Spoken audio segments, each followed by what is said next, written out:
to another video. It is the morning after our super late night getting home from SNS. So we made it home at like 2 o'clock in the morning. Got a couple hours of sleep, back at it again this morning. We're taking a little road trip. First thing, we've got to go pick up some things and stuff for the single cab build. I'm super pumped that this truck is back home. We have got a ton of stuff. This thing is gonna be making yet another little transformation here. Suspension, just all kinds of goodies. And we need to go pick up some stuff to get the ball rolling with all of that. So we're gonna take a little road trip. We're gonna steal Allie's truck, the 15, of course, as always. Guys, if you have not already, first gen giveaway is still going on. The deadline is the 23rd of October, so there still is time to get in, but time is ticking. I would highly suggest you go now. We did actually restock the website with a whole bunch of other hoodies. It is officially hoodie season. Guys, you could win this truck and $10,000 in cash money if you guys get entered. Again, every dollar that you spend on wrenchworks.com automatically gets you entered to win. Go now, don't delay. Don't be the person that's at the end wishing that they got in. So first gen giveaway still going on. Let's get the rig fired up and let's get on the road. It's not around the corner, but it'll be worth it, I can guarantee you. So again, super pumped for this single cab build. Probably to date, I don't know, might be one of my favorites just because of how unique it is. I don't know if you guys, we have talked about this, but this truck, I think, has a build date of November or December of 2018. Possibly one of the last single cab G56 trucks ever built before they switched to 2019 and discontinued G56s. So 2018, 3,500 G56 single cab. Get entered in the giveaway, let's get on the road. You know, because we're dealing with a little bit of a lack of energy this morning, you know, I actually don't, to be completely honest, I don't really eat breakfast a whole lot, but when I do and we need a little extra energy, there's only one place that I could think of that might remind you guys of a very special time where Dawson couldn't close a deal. That's right, we're going to Starbucks. Who knows, maybe we'll see Dawson's girlfriend that he could never pick up, but we're gonna go to Starbucks. Who knows, maybe she'll be working. But anyway, we need a little extra kick this morning, so you know what, I figured let's nothing seals the deal like you know, mocha choca frappa bullshit, you know what I'm saying? So let's go see. I'm honestly genuinely curious. I thought about this, I'm like, man, I really need breakfast. I'm like, how fun it would be if she's working and he's not with me and I could get her number for him. That would honestly be hilarious. So who knows? Here's to high hopes. Probably won't happen, but you know what? We're gonna find out. And Dawson, let me tell you what, if I do, R.I.P. R.I.P., buddy. Thank you very much. You too.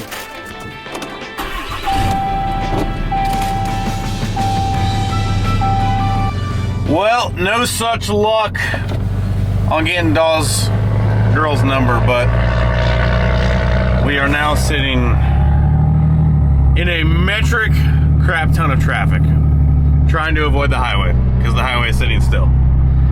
Oh yeah, nothing like a good old road trip.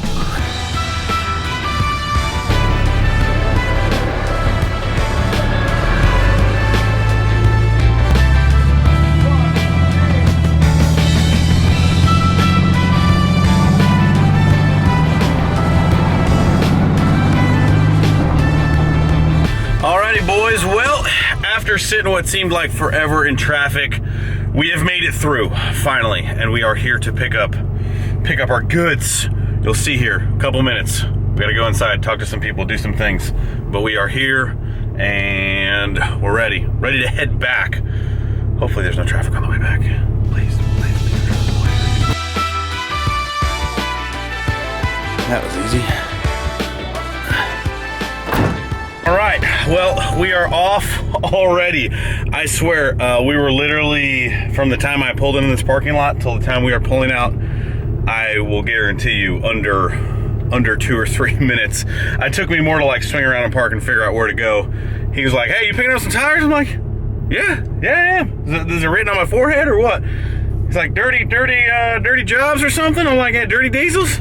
He's like, I already got them here for you, buddy. I'm like, well, okay, let me try and get my crap together here. Well, anyway, my friends, well, first stop of the day. Actually, we need to hightail it back to the shop, and we got more things to pick up, more things to do. It's always a busy day. I'm trying to show you guys a little bit more behind the scenes instead of just like the major highlight reels, even when the whole gang's not together here. So picking up some tires, 35s, baby, and that's for the single cab build. Like I said, we're going a little bit bigger on the single cab build than where it's currently at. So we got some big meat Larry Hoovers for all four corners. But the guys at Dirty Diesels, like I've been telling you guys, guys at Dirty Diesels are my boys.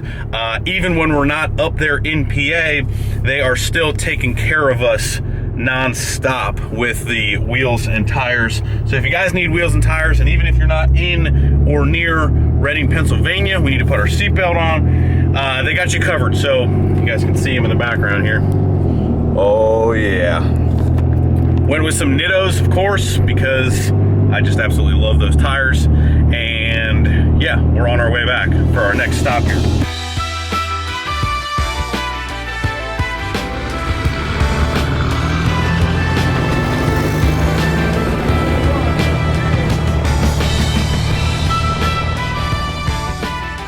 Honestly, a pretty legitimate question. Why would you have a sleeper on your truck that big for a tow truck?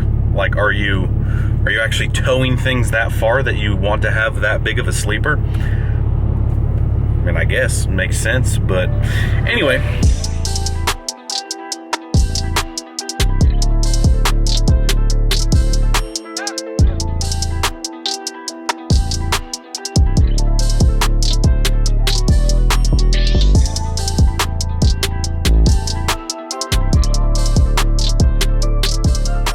And so presto, just like that, we got the 22 by 12s with the, I think they were hand-cooked tires off. We got them in the back of the dually. We got our new big meat Larry Hoovers because the single cab build, like I said, wasn't cutting it. Gotta get some big meats on there. Hey, look, we found him. Went home, swapped wheels and tires, and we found out what he was picking up. Looks like it's this Western Star over here. This Jeep just so happened to get in my way over here. I was trying to find a license plate. Maybe that truck is from pretty far away and it's got to go back to its owner. I don't know. I'm not sure, but either way, let's see. Controls. Where's our camera here? We got our big meat Larry Hoover 35s with the 22 by 12s. Ever since we built the 08. The 35s have just been hitting a little different, and I've been missing the 08 a little bit here, so 35s it is. 35s and 6-speeds, come on. A little bit of jump in time. As you can see, we are back in the shop with the wheels and tires. We got the 35s mounted up on the single cabs wheels. Take a look. I'm pumped. They should look absolutely sweet. So what we got going on, we kind of like, this is actually past the weekend here. We spent some time with the family. We were doing family things, so didn't get a chance that day to get these things mounted up. We are gonna get them mounted up and really just need to get some suspension stuff finalized for the single cab. We're going in on the single cab build. We have been spending some money on the single cab to get this thing like pretty much fully built. But we've got the giveaway first gen in here, and we've just been doing oil changes. We did get one thing accomplished this weekend, and that was some maintenance on some things and stuff. And we put it's just like everything always needs oil changes at the same time. But anyway, guys, we got some AMS oil in the giveaway first. We've got the dually. We did the oil change in the dually as well. So we're just gonna wrap this stuff up. We're gonna get these trucks out of here, and then we're gonna pull in the single cab and get to throwing our 35s on there and kind of getting an idea of what that thing is gonna transform into, which I'm super pumped. I am super pumped on the single cab build. It is just something that you don't see a whole lot of with a G56. Like, I'm really pumped on that truck. Like, we're gonna be spending some time building that truck very, very soon with like the parts over here. A lot of those parts are for that build. So we're about to go in. But anyway, guys, let's wrap up these oil changes and get that truck pulled in here.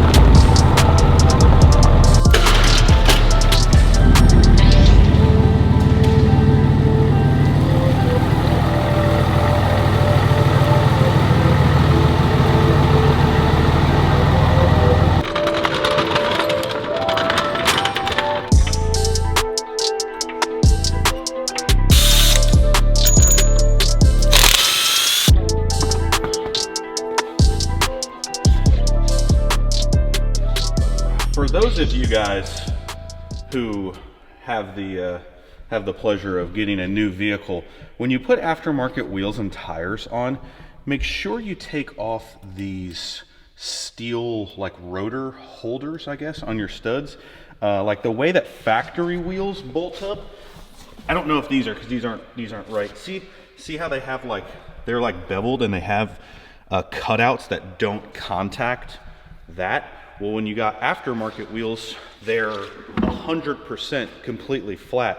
So what ends up happening, and fourth gens are known for like vibration issues. I'm not saying they're all due to this, but if you don't take these off, your wheel is never going to sit completely flush. This one seems to have like 3 and 3. A lot of times you'll just have like 1 or whatever. Like the wheel will never sit completely flat because look, it's 100% completely flat. Those things are going to stick up and not allow that to sit flush. So we're here. Might as well tell you guys about it. But got them big meat layer. Who do you think, doll? I like it. Those look good. Woo.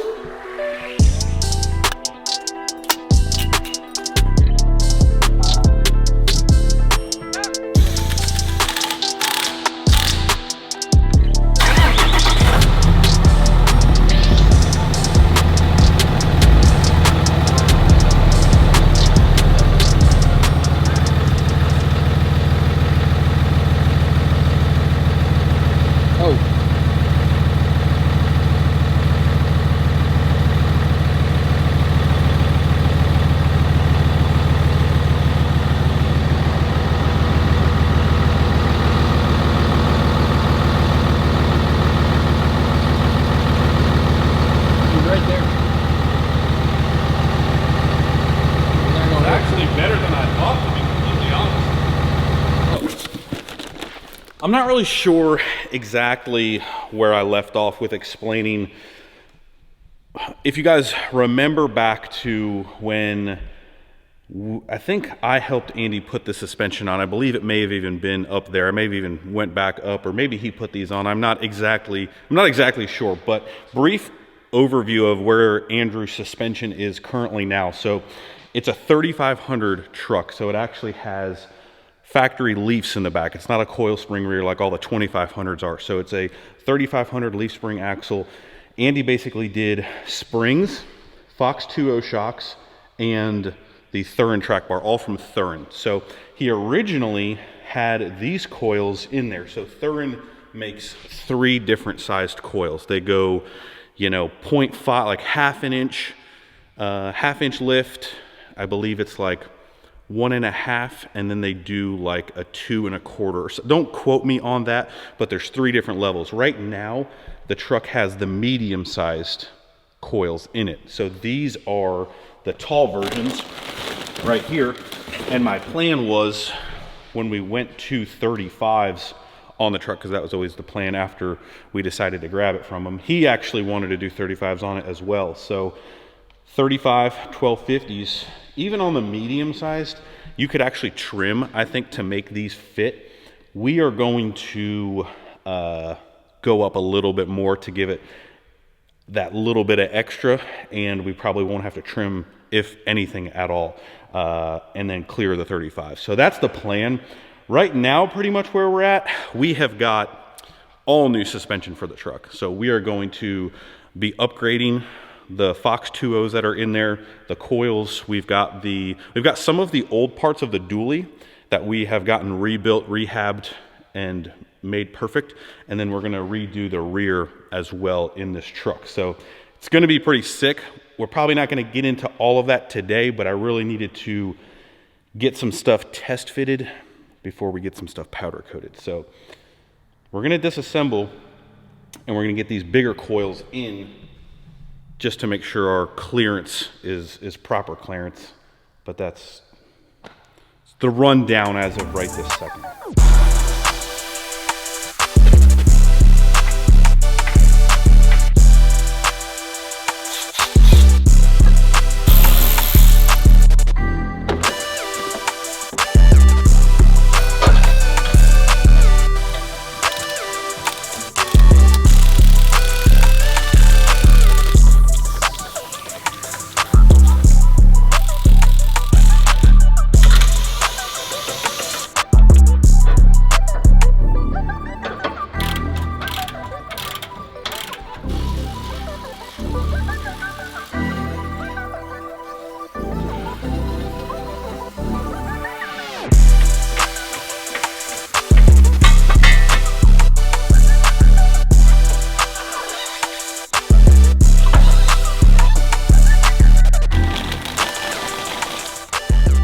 So we've kind of been over this before quite a bit in case you kind of don't know, just tips, tricks, that sort of thing. So in order to get these coils out, and again, these are already bigger, softer aftermarket coils, you can kind of see how far the axle actually has to drop and how far you have to pick the body up. So just plan on really, and I think that's some of the confusion when you guys drop coils out of like 4th gens is like how far the axle actually has to move down. So you've got to disconnect these brake lines right here so those don't get super stretched.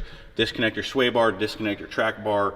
Obviously take your shocks out. These aren't going back in anyway, so it's no big deal. But after that, then the axle will actually lower far enough. Like if you still have your track bar or your sway bar connected, or even these will catch. So those are the quick couple things that you need in order to drop it down far enough. So we've got our, and again, these are Thurin coils, but all of this stuff originally had come from CJC Off-Road. You guys hear us mention CJC Off-Road, a metric crap tons, because pretty much all of our suspension stuff has been coming from CJC Off-Road. So Thurin, Carly, whatever have you, even non-Dodge Ram stuff. Maybe your minivan needs a lift. I don't know. Maybe they got something for you there. But if you guys need suspension stuff, you already know the boys at CJC are our dudes. So at this point, we are now ready to kind of go back in.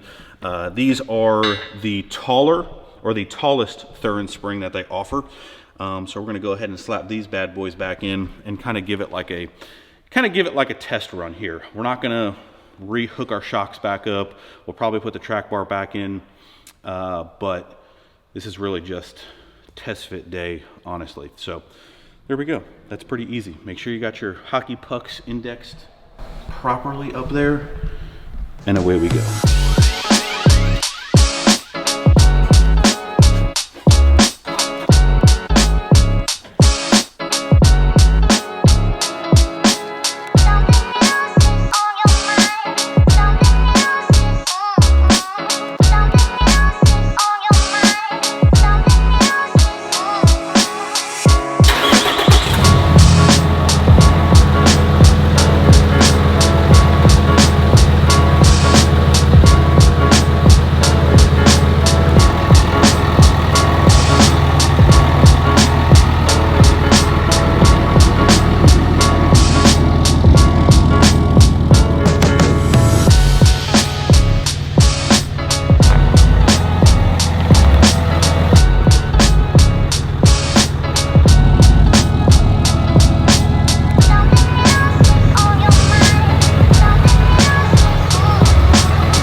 When we do the rear, I see in the shop, in my opinion, I thought in the shop I thought the rear was going to be too high if we did the rear, and now I'm pretty sold. Like, thank goodness we're going to do something with the rear, because right now the front is definitely taller than the rear. We can't be having those squatted boy things out there. Man, your elbow, look. Did you show him your elbow? No. Oh, I'm getting attacked. We didn't tell him that you took a dump on the one wheel. Here, no. I'll get you. Let me get you. Let me get you in there. Let's show the bow. Dawson took a little spillage on the old one wheel.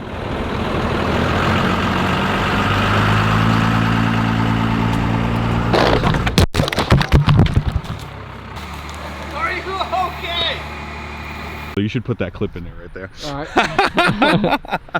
Dude, you just wait for this reel I got coming about it. Oh, really? Yeah. Oh man, I can't wait. But I think we've accomplished what we've been trying to get done this entire video over the course of like 3 or 4 days. So we got the 35s mounted on the 22x12s. I'm in love. I think it looks absolutely sick. We got the coils that we're going to use. We know they're going to clear. We know they're going to turn. Again, we don't have any shocks on it yet because it's going to get torn right back apart. We're going to basically pull it right back in the shop and start tearing it down for everything else that we're doing. On it, we're going to do the rear suspension, which you guys will see. We're probably not going to get into that in this video, but for this video's sake, I think we're good. That's what I wanted to accomplish. You know, some of this stuff, you know, just takes some tweaking. I can't tell you how many times I changed the suspension in the 08 to become happy with it. So sometimes it just takes. So We'll get into the rear suspension in the upcoming video if you guys want to stay tuned, obviously, to this build. Like I said, we're gonna kind of like focus on this build because I'm so in love with it. Like this is probably gonna be one of my most favorite builds that we do in a while. Like it's a super sick truck. Dawson's in love with it. I'm in love with it. You guys are in love with it. I've been in love with this thing. Yeah. It's just, you just don't see it. You just don't see them. G56 single cab 2018 3500 truck. Picasso. This is how minty this truck is right here. There's still plastic in the center console that Andy never took out. That's how minty this unit actually is, boys. Like this is wow. Well, 30,000 miles on the old unit. Like it's making me feel some type of way out here.